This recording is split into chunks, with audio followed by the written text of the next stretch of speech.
Gayatri recording studio Madhepur चूड़ी बाजार।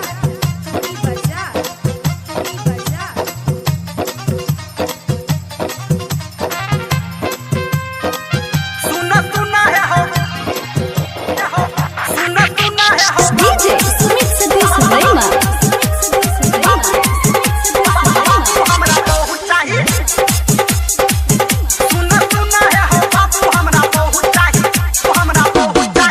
अब ने तो हद सुनब फुटानी,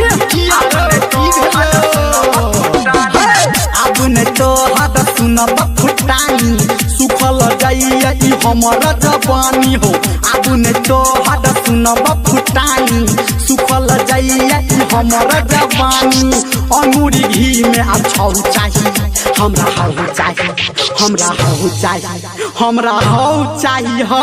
रौ छौड़ा तू जवान भ गेली से। सुन सुन है हो बाबू हमरा बहुत चाहिए, सुन सुन है हो बाबू हमरा बहुत चाहिए।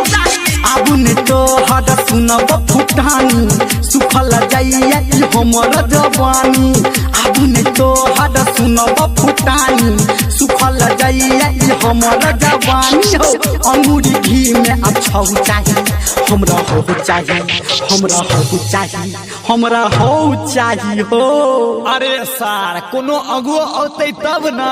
सुन सुन है हो बाबू हमरा बहुत चाहिए, सुन सुन है हो बाबू हमरा बहुत चाहिए, सुन सुन है हो बाबू हमरा बहुत चाहिए, सुन सुन है हो बाबू हमरा बहुत चाहिए।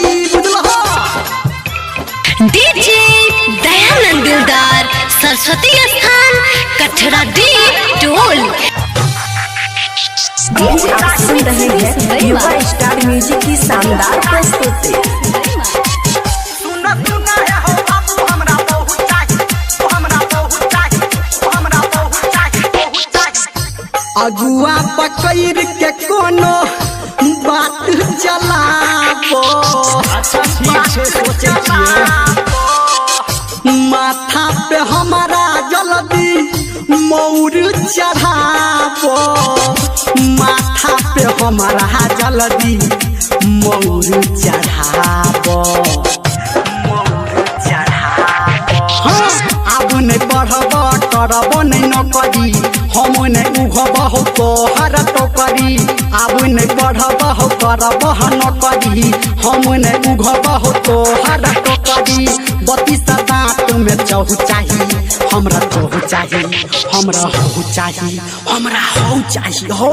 रे एते मन किया अगताई छ। सुन सुन है हो बाबू हमरा बहुत चाहिए, सुन सुन है हो बाबू हमरा बहुत चाहिए, सुन सुन है हो बाबू हमरा बहुत चाहिए, सुन सुन है हो बाबू हमरा बहुत चाहिए। DJ दयानंद दिलदार सरस्वती स्थान कठरा डी टोल। DJ सुमित सतीश रैमा। अभी आप सुन रहे हैं सावरिया म्यूजिक। सुन सुन है हो बाबू हमरा बहुत चाहिए, हमरा बहुत चाहिए, हमरा बहुत चाहिए। हाँ तिलक दहेज के बाबू करो नहीं फिकीर हो। पीबो नहीं दूध हम खेब आब खीर हो, पीबो नहीं दूध हम खेब आब खीर हो। सिंगिंग बाय धर्मेंद्र मलिया। धर्मेंद्र निरमलिया के बेरी लगब नहीं तू एना हो फेरी हो। धर्मेंद्र निरमलिया के बेरी लगब नहीं तू एना हो फेरी। संजय गौतम के संगे लहू चाहिए, हमरा बहु चाहिए, हमरा हो चाहिए, हमरा हो चाहिए हो बाबू। रौ कनी बर्दाश्त कर ना। सुन सुन है हो बाबू हमरा बहुत चाहिए, सुन सुन है हो बाबू हमरा बहुत चाहिए, सुन सुन है हो बाबू हमरा बहुत चाहिए, सुन सुन है हो बाबू हमरा बहुत चाहिए। बुझलो हो नहीं तो कोनो छौरी के लेके भाग जेबो। आरो बाप रो बाप ई छोड़ा तो बिगड़ गेले।